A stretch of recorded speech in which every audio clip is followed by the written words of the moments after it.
આ છે બેંકોક નો હાઈવે અને અહીંયાની ગાડીઓને કાળા કાચ અલાઉડ લાગે છે કારણ કે મોટાભાગની ગાડીઓમાં કાળા કાચ હોય છે અને કાળા કાચથી કોઈ ગુનો નથી હોતો. જો તમે આ બસને બતાવું તમને,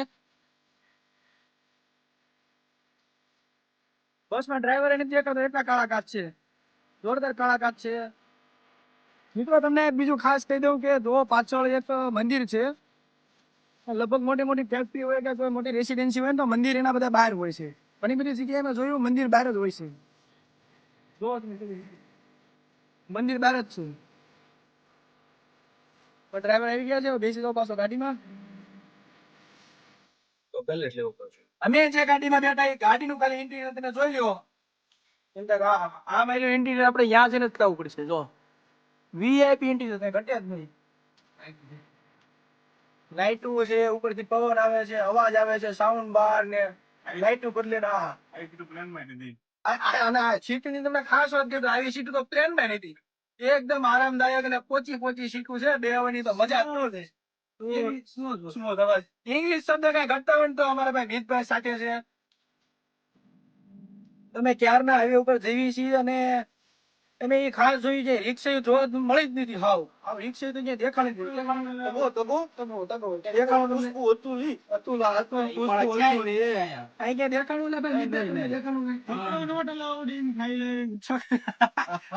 અમિતભાઈ ને ઇંગ્લિશ કઈ બોલવાનું ફાવતું જ નથી.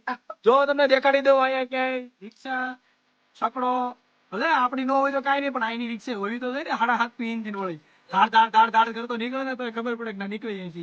એના ઉપસમાં ઓલા છે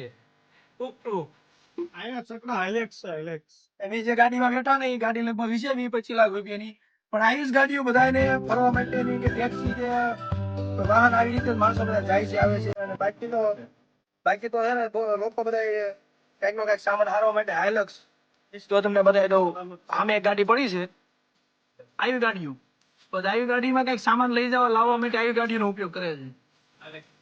એટલે કે રિક્ષા તો બિલકુલ જોવાની જ મળી, ટ્રેક્ટર જોવાની જ મળ્યું. કાલે એક ટ્રેક્ટર જોવા મળ્યું હતું, એ કઈક બોટ ભરીને જતો હતો દરિયા કાંઠેથી. બોટ આ ફોર્ડ કંપનીનું બોટ હતું. સતત નો મેળો આવ્યો અહીંયા મળો આનો ફોલો કર્યો તો આજ આડો મીઠે જો થાઈલેન્ડમાં શતરંજનો મેળો આવ્યો છો ભાઈ. હવે અમિતભાઈના ફોનમાં જે શતરંજનો મેળો આવ્યો છે.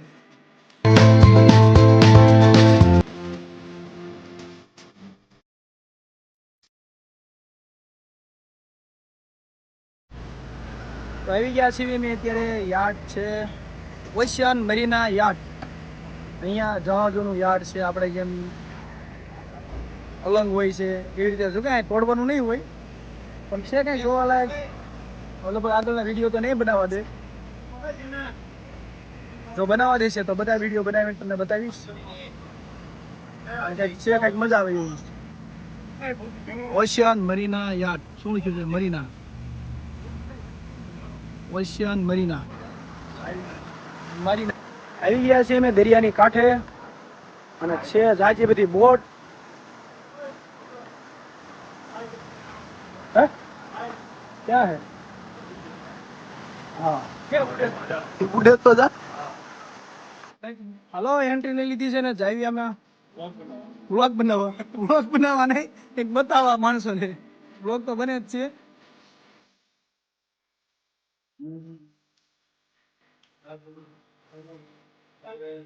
આ એટલા બધા બોટ છે, આમાં એકાદા બોટમાં અમારે પાર્ટી કરવાની છે.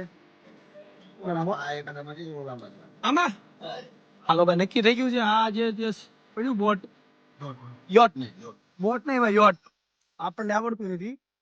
બોટ ને યોટ કહેવાય.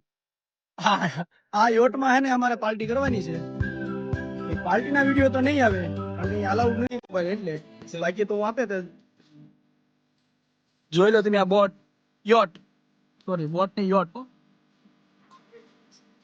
આ યોટ ની અંદર થશે પાર્ટી.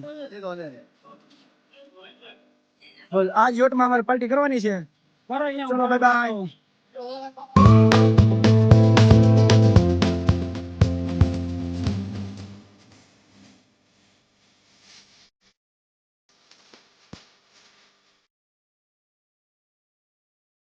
આ છે થાઈલેન્ડ નું પેટ્રોલ પંપ. અહીંયા તમે અહીંના ભાવ જોઈ લો, પેટ્રોલ ડીઝલ ને બીજી ઘણી બધી જાતની વસ્તુ છે, કઈ ખબર નથી. તમને બતાવી દો કઈ ખબર પડે તો.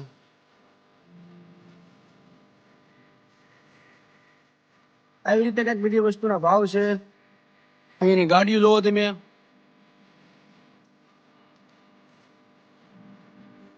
મજા જ આવે એવું છે બધું.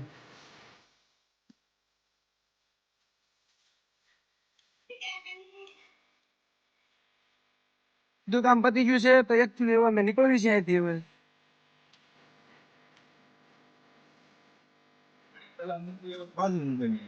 તો દેખ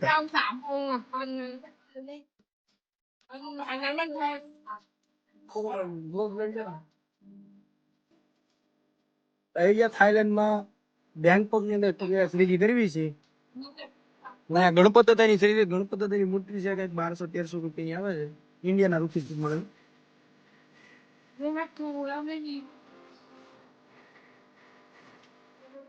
તો ફાઇનલ પ્રાઇસ શું છે ડોક્ટર? 2000 કરતા 1000 માં બતાવ્યું. હા આવી લઈ લે મેરા તું.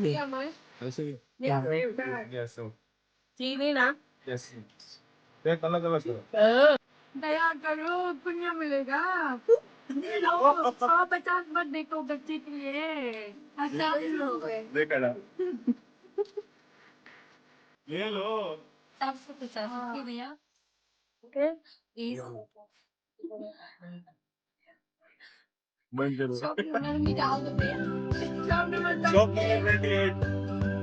आपको कोई इतने अच्छे सर्विस देंगे ना आप खुश हो जाओ ऐसा नहीं कि बेटी आज छोड़ दिया आप તમે ક્યારે ગાવ તો આને તો મળશે કેવો ભાઈ 100 really आपको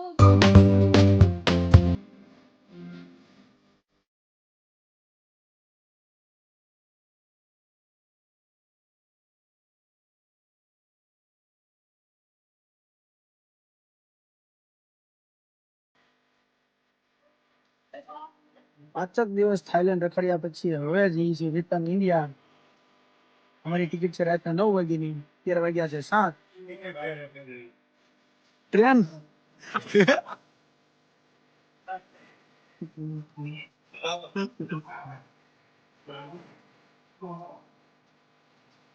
રિટર્ન ટિકિટ નીકળી ગઈ છે અને થાઈલેન્ડ એરપોર્ટ માંથી થોડીક જ વારમાં નીકળી જઈશું. ચલો કરીએ મોજ.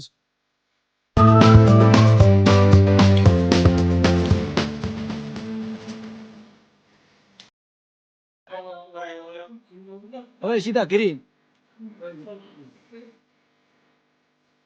સવારના 9 વાગ્યાના રૂમ ચેકઆઉટ કરીને નીકળી ગયા છીએ. સાંજે 9 વાગે પહોંચી ગયા એરપોર્ટે. હવે બેસું પ્લેનમાં ને રાતે લગભગ 1:30 વાગે ઇન્ડિયા અત્યારે પહોંચ્યું ઇન્ડિયા.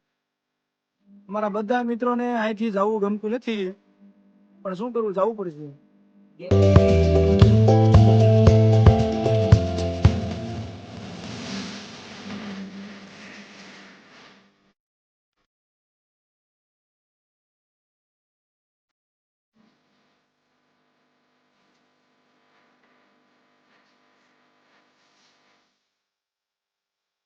અત્યારે ઇન્ડિયામાં વાગ્યા છે 12:24. અમદાવાદ એરપોર્ટ ને પહોંચી ગયો છું.